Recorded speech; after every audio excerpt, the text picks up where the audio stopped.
मैं रंग में देखती थी, खुशबू में सोचती थी। मुझे गुमा था कि जिंदगी उजली ख्वाहिशों के चिराग लेकर मेरे दरीचों में रोशनी की नवीद बनकर उतर रही है।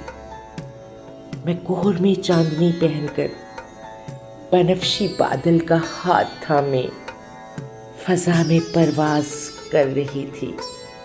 समातों में सहाब लहजों की बारिशें थीं, बसारतों में गुलाब चेहरों की रोशनी थी।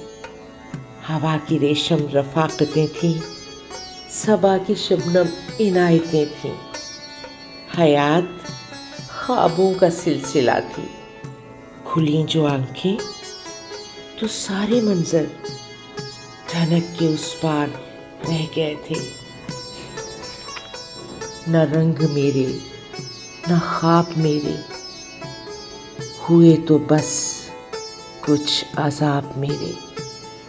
न चांद रातें न फूल बातें, न नील सुबह न झील शामें, न कोई आहट न कोई दस्तक। हरूफ मफहूम खो चुके थे, अलामतें बांझ हो गई थीं। गुलाबी ख्वाबों के पैरहन राख हो चुके थे। हकीकतों की बरहनगी अपनी सारी सफ़ाकियों के हमराह जिस्मो जां पर उतर रही थी।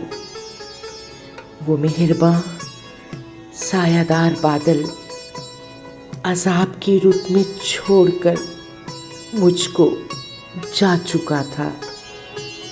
ज़मीन की तेज धूप आंखों में चुभ रही थी।